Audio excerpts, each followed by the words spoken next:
Now, I don't know why it keeps restarting here, but I start with the chapter to be sure. Fiona Horne's Guide to Coven Magick, Witch, Share the Love. My faith teaches that women may correct the men present and can have their own groups. In every faith group, there are people who are not religious or are barely political with their faith.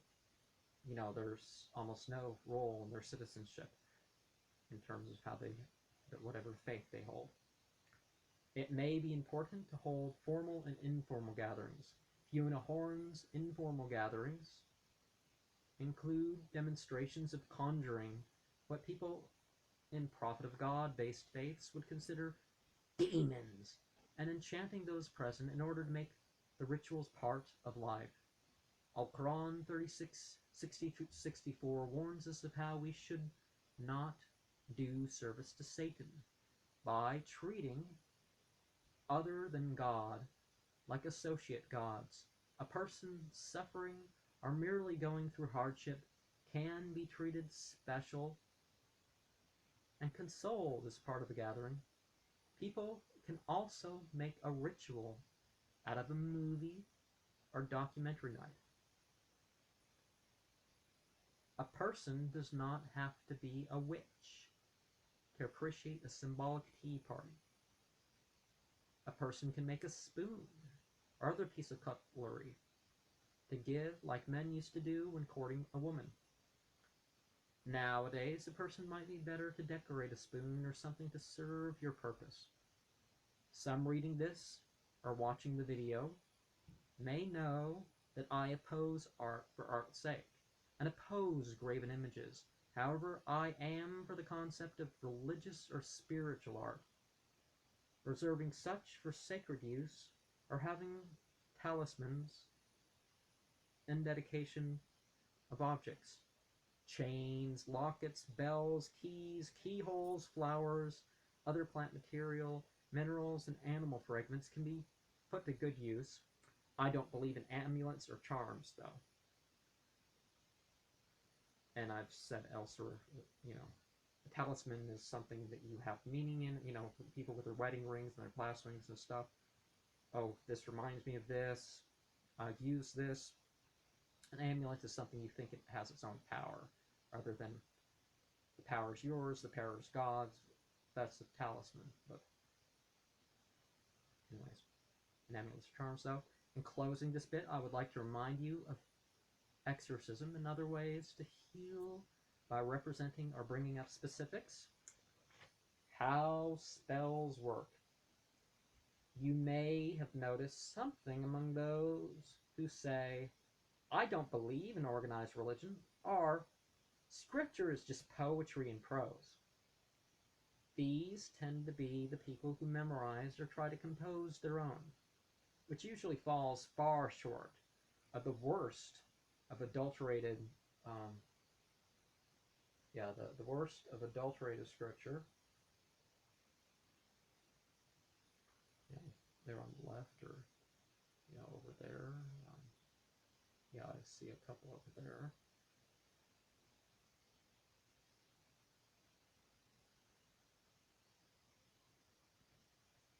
www.Fionahorne.com and Fiona Horne's other books are her recommendation in place of writing another spell book here. Should we follow Al-Quran 37:36 as something other than poetry and abandon the worship of things merely considered divine? Based on her work casting spells since the 1990s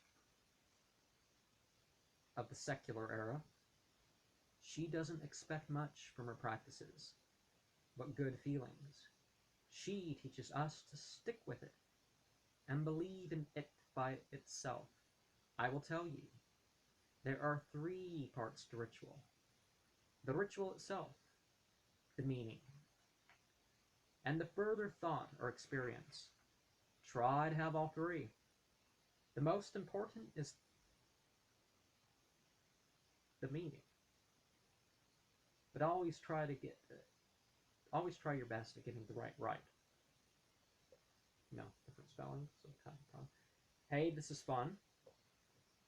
As time goes on, a coven will likely want to do more together, or be more open to the practices that they do. Group outings to gather spiritual supplies or study is one idea. Attending classes or holding classes is another. Knitting or other craft making can be a good idea for a religious group. To gather material or insight without a plan, people might go to a crossroads of some sort.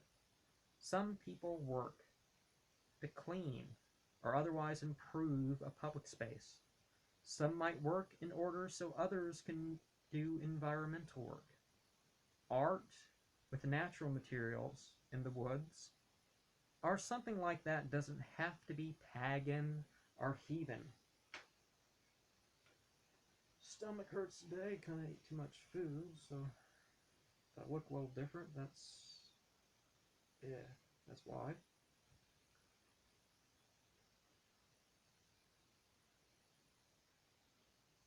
No, something like that doesn't have to be pagan or heathen, but can be spiritually valid for all.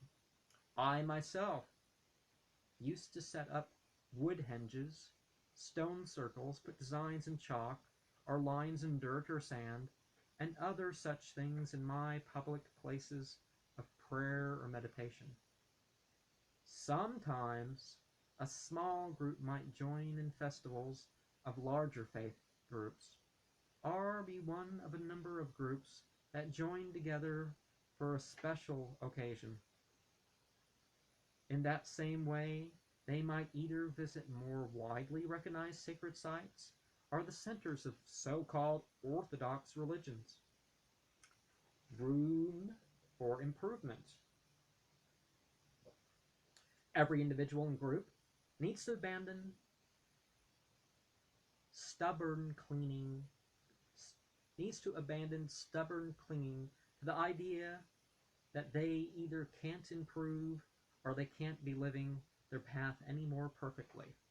Now, I don't have, my computer's messed up. It's been so I'm not working with a Word or anything like this recently, so that's.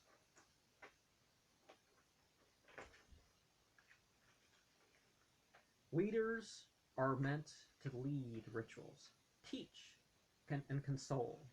Coordinators are supposed to organize in terms that are either best overall or which work for all. People need to take turns sharing and to be more equitable in decision making. Financial decisions need to be fair for people in different economic situations. The keeper of collective goods needs to keep a faithful record and to be more than just mere repetition of old material, or to work variety in the ritual services. Sometimes a person needs to resign from an order or get excommunicated, but other times just warrant warnings. And some of the instances for warnings are kind of, it's not really a holistic view of society. Fiona Horne's Guide to Coven Magick, LA Witch, it's more of a, sort of a repressed sexual view that, women have to give the signal first for men to even say something.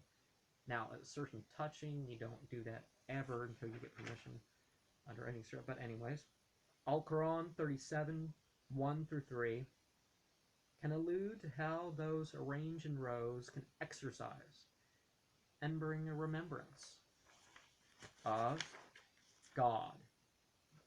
Does your group perform such functions? Al-Quran 38, 35 through 40 speaks of Solomon's unique kingdom of winds, powers over demoniac spirits, and the ability to bind others of these fire beings, and how he earned a near place to God. Are you looking up to such examples, or are you making up your own? You sexy witch.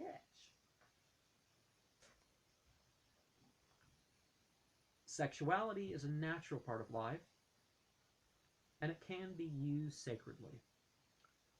Witchcraft may bring even married people to not only engage in perverted behaviors they are repulsed by as a part of sex magic, but to have sex with somebody who is not otherwise one they would even touch.